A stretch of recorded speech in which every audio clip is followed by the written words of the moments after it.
Hi friends, എല്ലാവരും pudding അതുപോലെ തന്നെ ഫ്രൂട്ട് സലാഡൊക്കെ ഉണ്ടാക്കുന്നത്. അപ്പോൾ കസ്റ്റാർഡ് വെച്ചിട്ട് ക്രീം ഉണ്ടാക്കാൻ എല്ലാവർക്കും അറിയായിരിക്കും. അപ്പോൾ നമ്മളിന്ന് ഇൻട്രസ്റ്റിംഗ് ആയിട്ടുള്ളൊരു കേക്കാണ് ഉണ്ടാക്കുന്നത് കസ്റ്റാർഡ് വെച്ചിട്ട്, കസ്റ്റാർഡ് കേക്ക്. അപ്പോൾ നമുക്ക് റെസിപ്പി എങ്ങനെ നോക്കാം.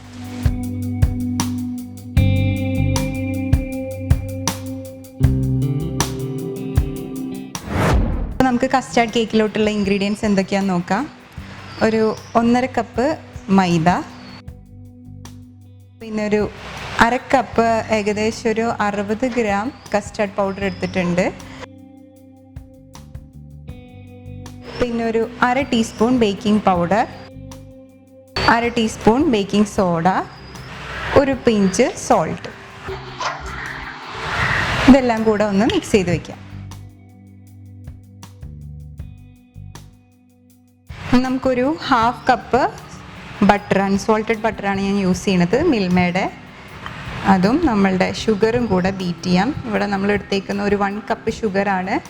1 കപ്പ് ഷുഗർ എടുത്തിട്ട് അത് പൗഡേർഡ് ആക്കിയിട്ടുണ്ട്. അത് ആഡ് ചെയ്യാം.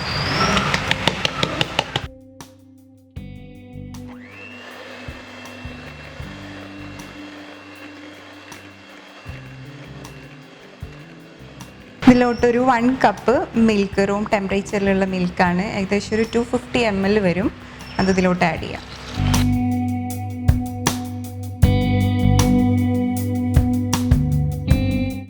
ഇനി ഇതിലോട്ടൊരു 1/2 ടീസ്പൂൺ വാനില എസൻസ് ആഡ് ചെയ്യാണ്.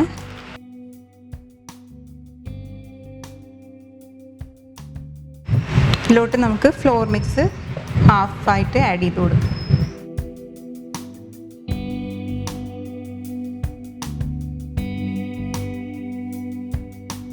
ഇനി ലാസ്റ്റ് നമുക്കൊരു 1 ടീസ്പൂൺ വിനീഗർ ആഡ് ചെയ്യാണ്.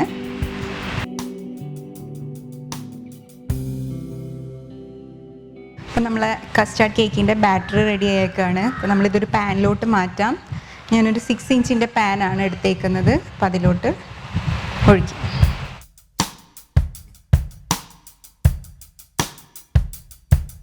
ഇനി നമുക്കിതൊരു 150 ഡിഗ്രി സെൽഷ്യസിൽ 55 to 60 മിനിറ്റ് ബേക്ക് ചെയ്തെടുക്കാം.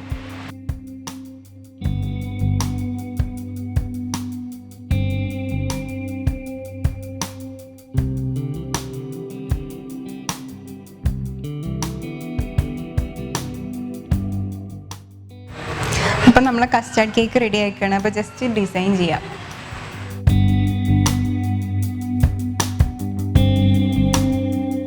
അപ്പോൾ നമ്മളുടെ ഈ കേക്ക് സോക്ക് ചെയ്യണം. നിങ്ങൾക്ക് മിൽക്ക് വെച്ച് വേണമെങ്കിൽ സോക്ക് ചെയ്യാം. ഇപ്പം ഞാൻ സോക്ക് ചെയ്യാൻ പോകുന്നത് കസ്റ്റാർഡ് ക്രീം ആയിട്ടാണ്.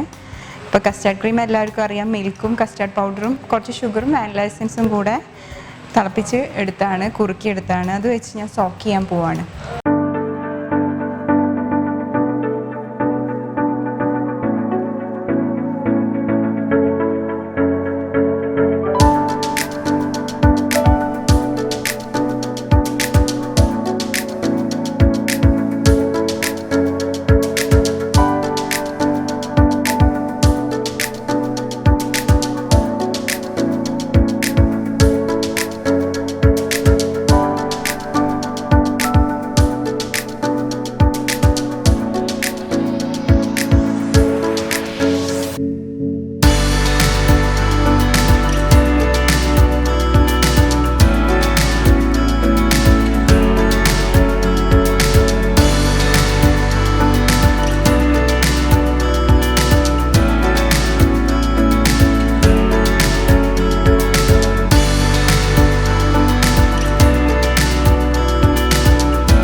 നമ്മുടെ കസ്റ്റാർഡ് കേക്ക് എല്ലാവർക്കും ഇഷ്ടപ്പെട്ടെന്ന് വിശ്വസിക്കുന്നു. എല്ലാവരും ട്രൈ ചെയ്ത് നോക്കുക. വെറൈറ്റി ആയിട്ടുള്ളൊരു കേക്കാണ്, ഡിഫറെൻ്റ് ആയിട്ടുള്ളൊരു ടേസ്റ്റാണ്. അപ്പോൾ ഉണ്ടാക്കി നോക്കുക, തീർച്ചയായിട്ടും എല്ലാവർക്കും ഇഷ്ടപ്പെടും. അപ്പോൾ നെക്സ്റ്റ് റെസിപ്പി ആയിട്ട് വീണ്ടും കാണാം. Take care, by.